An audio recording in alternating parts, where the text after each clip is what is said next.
Good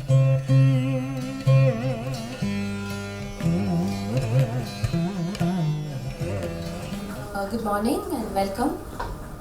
Very pleased to have two very eminent names in the publishing industry with us.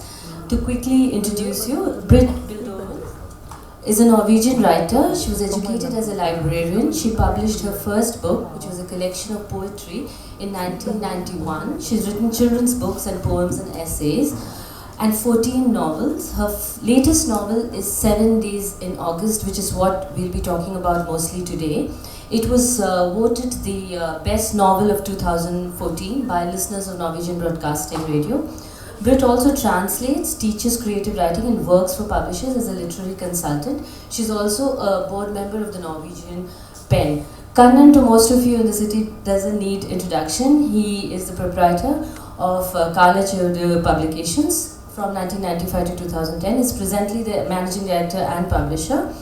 He is also the editor and publisher of Chennai, which is a monthly journal for culture and politics. He co-organized Tamil in 2000, a privately funded international Tamil conference on the 20th century Tamil writing, and was part of the international visiting program to the US in 2002 and of the Frankfurt Book Fair Fellowship program in 2007. Kannan is on a mission to get the best pieces of literature available in Tamil. In fact, his publication house has translated a lot of Norwegian literature, which is why it makes it particularly interesting to have him here with us today. I'll quickly, we don't have much time really, so I'm not going to waste too much time. I'll start off, I thought, with Kannan. He has these wonderful stories to tell of Norwegian publishing as an industry, which seems to have this very fantastic, and for us in India, almost a story tale sort of existence, and I thought he could share some of those stories with us.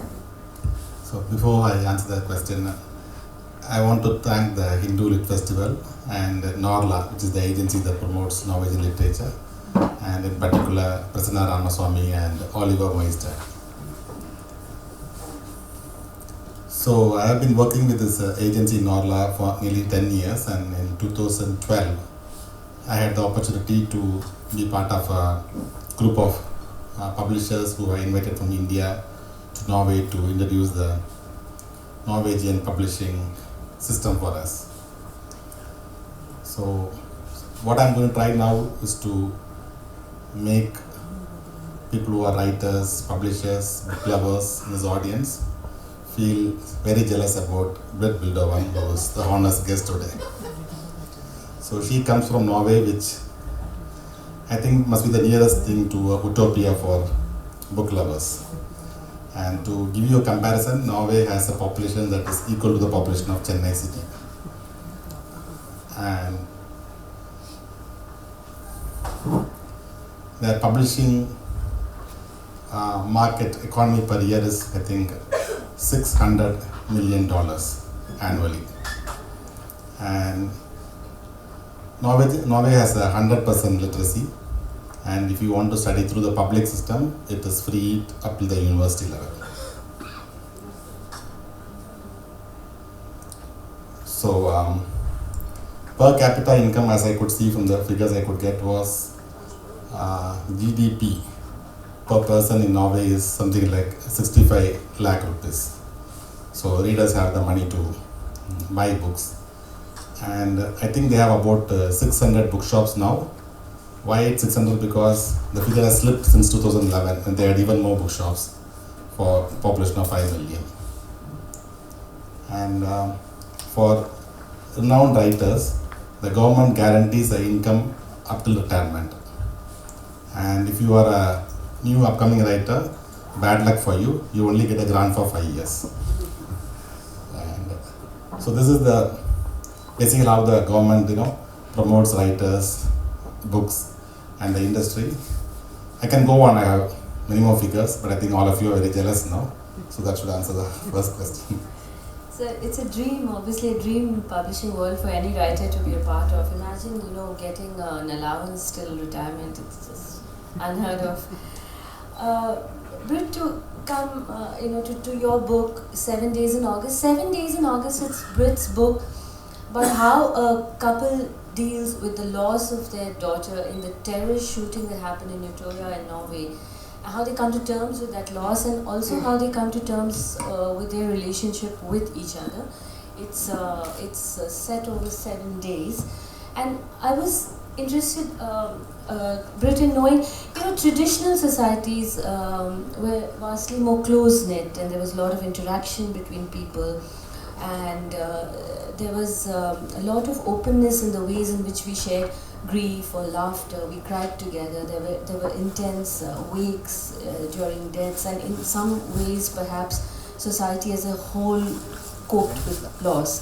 So I was wondering if this dealing with grief, or how to deal with grief, is in that sense a modern dilemma because of the complexity and the sophistication of today's society, and is that why dealing with grief becomes a topic that needs writing about?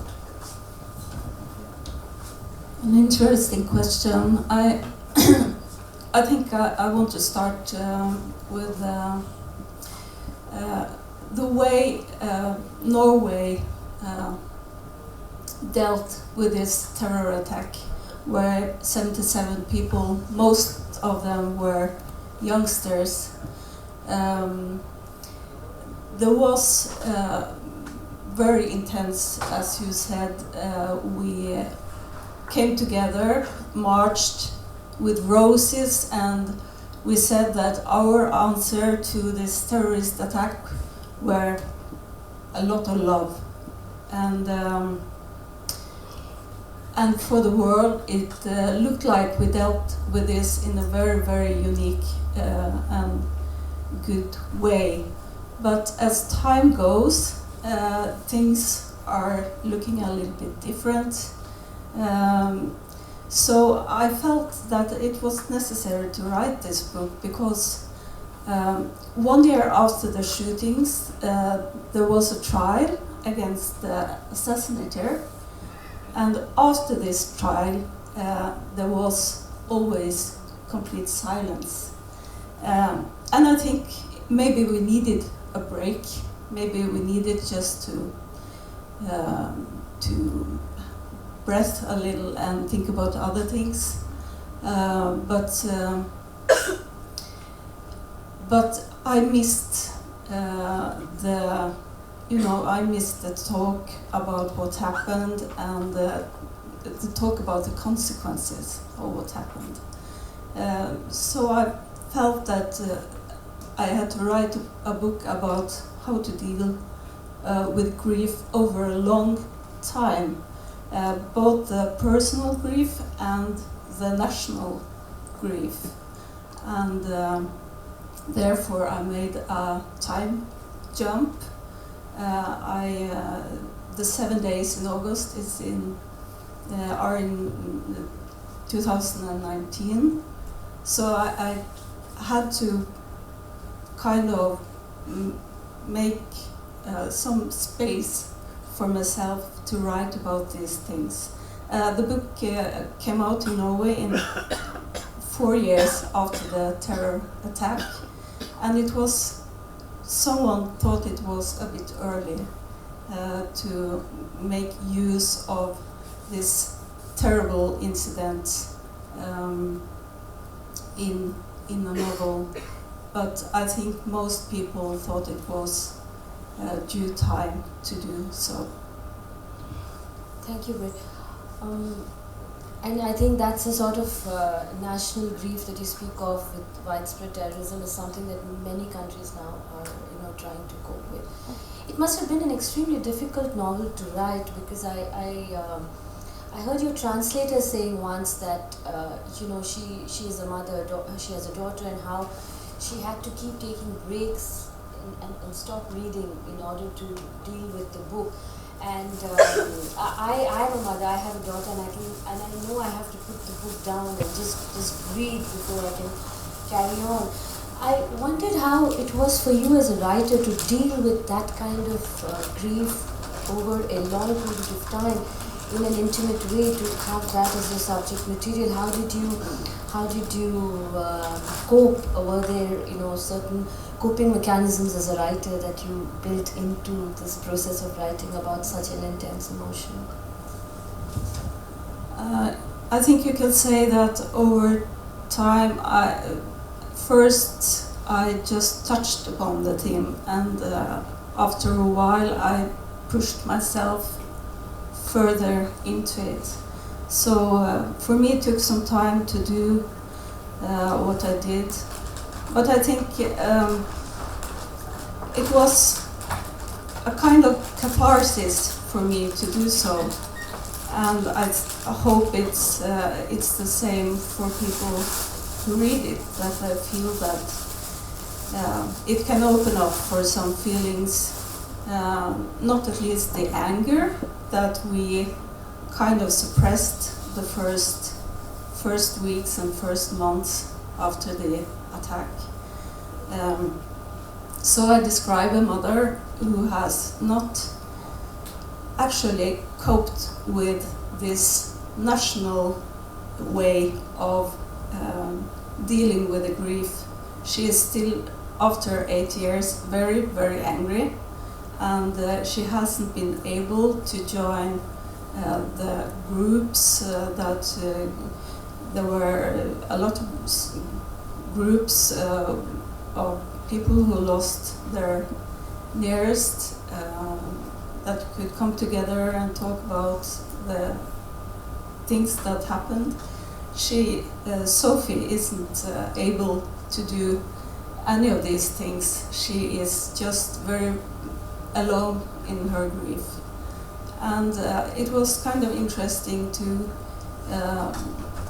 work myself into her mind and her way of dealing with these things, and not at least the anger she feels. But although initially it was about roses and not about anger, there was anger later on, wasn't it, when the conversation about a monument on the island began? Was that sort of like a delayed reaction by the people of Norway to the tragedy? Yeah, I guess so. No, it's 5.5 years since this happened, and we haven't been able to create a monument, a memory place to there is actually this spring it's going to be a trial, because the people who is living on the place where the monument is, they have planned to raise this monument. They protest. So there has been a lot of struggle and also now a trial. And interesting is also that the assassinator has just sued the Norwegian state because he feels that he is not being treated well in prison. So just right now, these days, there is a trial going on about his human rights in Norway, and that says a lot about my country, I think. And I thought the whole discussion, debate in Norway is about how to remember this tragedy, and there are differences that people feel whether you should put up a monument or not, and it ties in a lot, I thought, with the first session that we did this morning, that we sat in at about memory and remembering and how does one remember, and that was a happy memory, and this is such an unhappy memory, and it is fascinating for me that the country as a whole is struggling to find a way to respond to tragedy of that magnitude. There's a beautiful passage in the book, and it's a very lyrical translation, and I really think I would like to share it with you, with all of you. This is Sophie, the mother. Something unusual. That was what she wanted. A surprise, change. Her eyes had tired of these rows of houses, these rooftops of varying heights and construction cranes rendering the horizon. These lifeless, slumbering streets. She wanted to grab hold and pull it aside, like a stage curtain, peek at what was behind. A new city, new night skies, or a wide, open plain with rippling grass. One becomes what one sees. She felt herself petrified, like the darkened city. But she could sense that the darkness was about to retreat. That at least was a change. The darkness retreated, just as it always did when it was time. Yet the darkness was never very far away. It simply recoiled, ducked down behind the mountain ridges, inside the entryway, only to unfurl again and blanket everything. And now it gathered near the horizon, thickened there, prepared for its retreat. It's a beautiful, very moving passage. Brit, I was wondering how one researches for a book like this. Who does one talk to? How does one understand loss of this magnitude? I was not certain how I should do the research, because I actually, in the start, I was thinking about sorry, I was thinking about interview people who lost their dear ones, but I didn't do that, and I just wondered, maybe I didn't dare to take contact with them, or maybe I felt that it was better that I tried to kind of delve into this situation myself. And but you know, in the weeks and months after the attack, the papers and magazines were full of the stories from the people that survived the attack on Utøya. So in a way, you know, all Norwegians know everything about every second of the attack, actually. So I didn't really have to do any research. If you notice in the passage and throughout the book, there is a constant interplay between nature and man, and in many ways the book is not just about personal tragedy of loss, but also about the greater human tragedy of the loss of nature as well, and environmental issues. So can you tell me how these two play out in your book? I described this married couple, Sophie and Otto, placed between kind of two catastrophes. The one that happened and that took away their daughter, and the one that is unfolding and maybe will appear in the future. So therefore the climate change also has a place in my book. In Oslo 2019, I predict that rainstorms will be even more severe, even harder, and that people will die in these storms.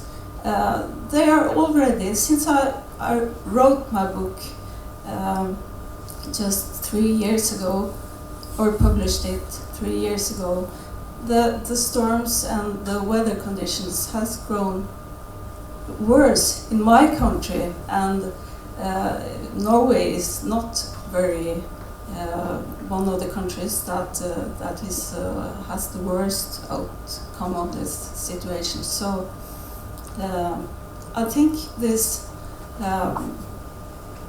You talked about the darkness, and you read about this, and I think we can all feel that darkness is tightening upon us, and that's very much what the book is about. And I also want to cite Saul Bellow. I thought a lot about something he said when I wrote this book. He was talking about in Humboldt's Gifts, he is talking about the melancholy of wealth. And as Kannan told you, Norway is quite a wealthy country. We're well off because of oil. And I think that we are struck by a melancholy because of this wealth, and we know that it won't last, and we know we are on the top of the pyramid, and we don't feel that we deserve it. It's it's a lot of angst to deal with. And we in the city are also recovering from Varda and a dozen other environmental disasters. And I personally, for me, it resonated the way in which Brit tries to negotiate between personal loss and a larger loss of society, larger loss of society.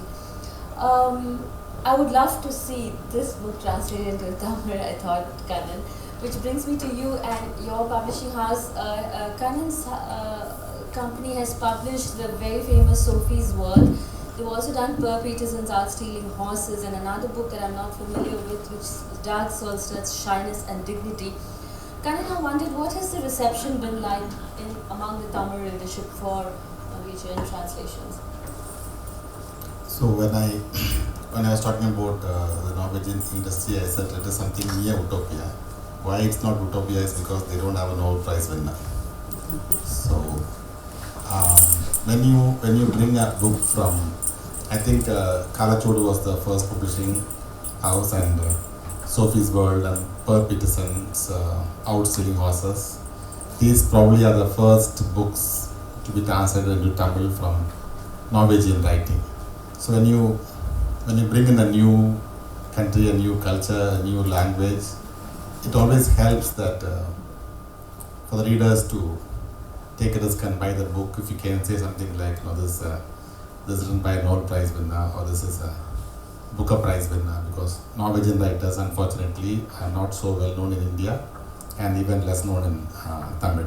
So what are really big bestsellers? For example, Sophie's World has sold something like 4 crore copies till now, and it has been translated into languages that run into 4 pages. I have a printout with me. I think over 60 languages, and some of them I have not even heard of. And in Chinese, there's something like Chinese complex and Chinese simple, so it's very widely translated. And it has sold so much that in the 90s, I think it lifted the world book economy by a few percentages for all the countries. And of late, another book, 50 Shades of Grey, again did the same thing. Actually, 50 Shades of Grey sold more copies in Norwegian than the population. So I think people are buying two copies. And it sold in so many countries. Even a very literary author like Per Peterson, he has been translated to 50 languages. And in Tamil it was translated by Yuvan Chandrasekhar, we published as Kudirai Vettai, and Sophie's World as Sophie Nulagam, translated by Professor R. Sivakumar. And Dark Solstice, Shyness and Dignity is being translated now by G. Kuppuswamy. Okay, it's being done now. Yeah. Since we don't have this tax that we can give, I prefer when I'm introducing a new language that if they have a Nobel Prize winner, I would like to start from that, because people take it as a guarantee for good writing. So compared to say Marquez, which I have translated into Tamil, the sales is not as high for Norwegian writing. But I think for people who have read it, they have liked it, they appreciate that literature and that core audience. I think from that the word will spread. So we just have to be patient. Even some of our great writers have begun selling only after 10-20 years after they write. That it is the nature of Tamil publishing industry, which is very unique, I think, is that the books that are old that sell more than the new books. Ashokamathan is selling more than ever, and Pudhanipithan is selling more than ever. So this is the nature that, because it goes on word of mouth and it gains a momentum. So we may have to give it some time. So I won't say they are bestsellers right now, but from the response I get from serious readers, I think it's going to happen in the future. I'm patient, I'm waiting, and I intend to translate more and more works from Norway. It's translations, I think, are a brilliant way to get a window into cultures so far away, and it's fantastic that you're bringing Norwegian literature to Tamil readers. But equally, I suspect that we're not doing nearly enough for Indian languages to be disseminated widely.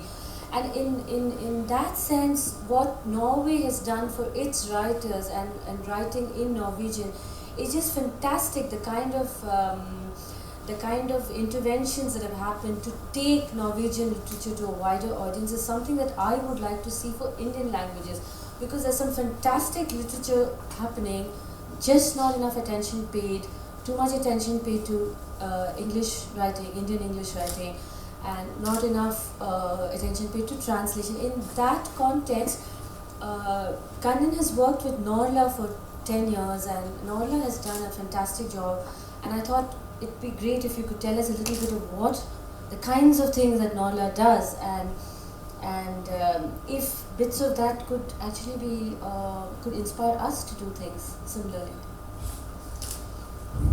So I would credit the success of Norwegian writing, from what I can see, to at least three factors. One, of course, the Norwegian culture and the people who appreciate writing so much and produce this great literature, and the Norwegian government, which really patronizes the publishing industry in many ways, including tax rebates and so many other ways. They do everything possible to encourage the book culture.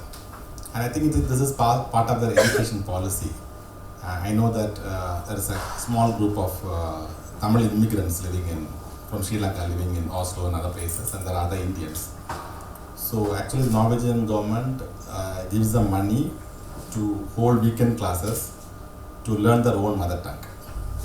And they have figured something that we have not figured, that people learn the mother tongue, they are smarter. And so this is a part of a whole policy. It's not just that they are encouraging publishing industry as such. So the third factor was Norla. I think it's a wonderful agency. I've worked with them for so long, and when you deal with an American agency or publishing house, they demand you money in terms that make sense to them, and they don't understand where they are actually selling the book. But Norla sort of try to understand the ecosystem from where I am coming from, and what is the amount of money that I can afford to buy a book. And they don't give so much importance to the money they earn, which, as you can imagine, is probably nothing compared to the money they have now. But the fact that it's going to a new language that has not been gone, a new language, and it's spreading, that is done with a lot of passion. And so the way they handle publishers, which I have seen over the years, is that they don't go by how much money is flowing in from the publisher to their industry, but rather by how the literature that they have created spreads across the world. And so all the publishers are dealt with equal dignity, and that is very important, I think, in the way they work. So there's more passion there. And when you try to, which I have been trying to promote at least Tamil writing to the languages of the world. In the last 10 years, I think I have spent more money on printing catalogs than the money I've earned in selling rights. Why it's so difficult is because, again, Indian English writing is a bit known across the world. At least the stars are known, Arundhati Roy is known, and But when it comes to Indian languages, however great writers are, the local languages, they don't get so much importance. Indian media itself does not give them much importance. There are so much translated to Indian English publishing, and therefore they don't get much importance in the world eyes. And that makes it a big risk for a European publisher to translate and publish a book by a Tamil author, however good it is. So it will really help that if you have an agency that would support those publishers like Norla does for Norwegian industry. But you are trying to put together such an agency, are you not? No, I'm not. Some sort of I floated the idea. I floated the idea, but so has somebody expressed interest in taking up that idea? the things are happening, but I don't know how far they're going to succeed. But usually when these agencies, I have contacted at least 40 plus agencies in Frankfurt promoting different language literatures. But from my own experience, usually these agencies are non-governmental agencies which are funded significantly by the government and maybe from other sources. But the way Indian government operates, I don't think we can depend on the Indian government to float such a body. given the political complexities, when the government changes, the policy might change, the people will change, and it's too erratic, and they don't, when a few attempts were made, and they make huge promises, but they don't follow up on them, which is very easy for us to understand, but very difficult for the publishers in Europe who actually have a promise and then it's not, they publish a book and then nothing happens.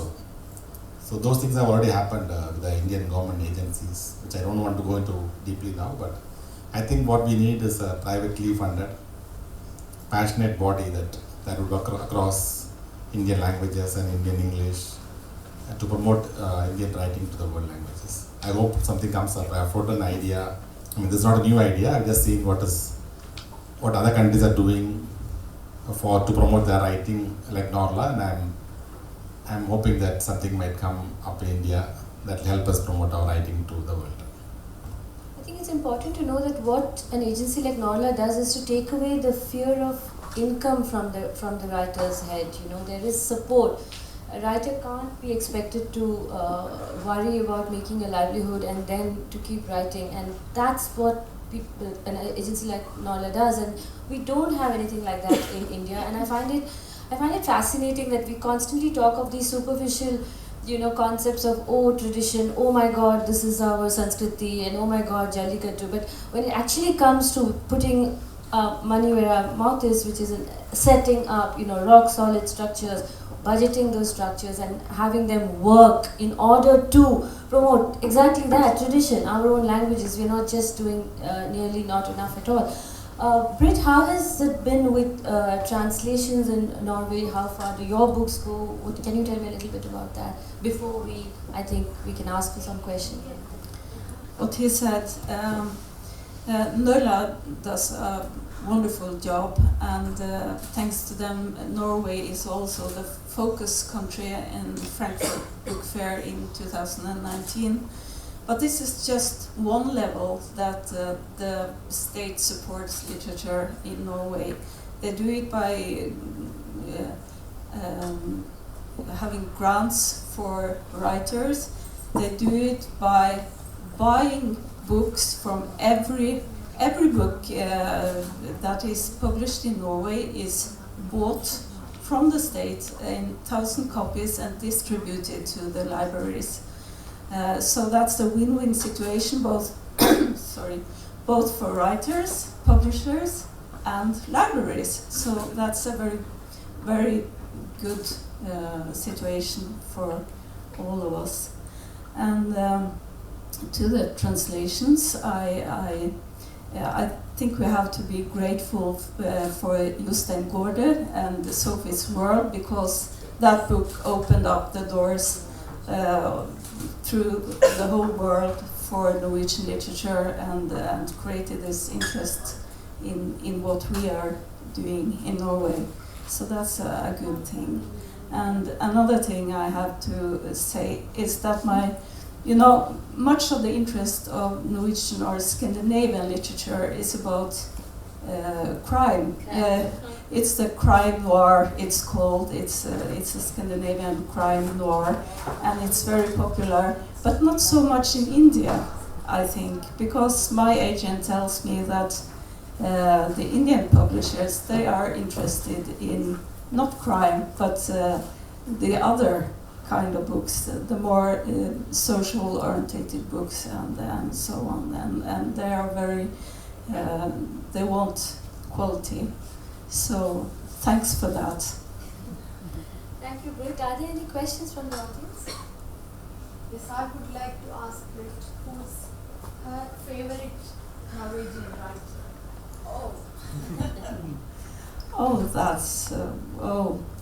That's very difficult. But of the ones Kannan has published, I love the books of Per Petterson. Yeah, and Dag Solstad as well. Yes. For me, of course, the introduction was Sophie's World. I think it must have been for most of us, and then Scandinavian Crime, of course, is a big favorite.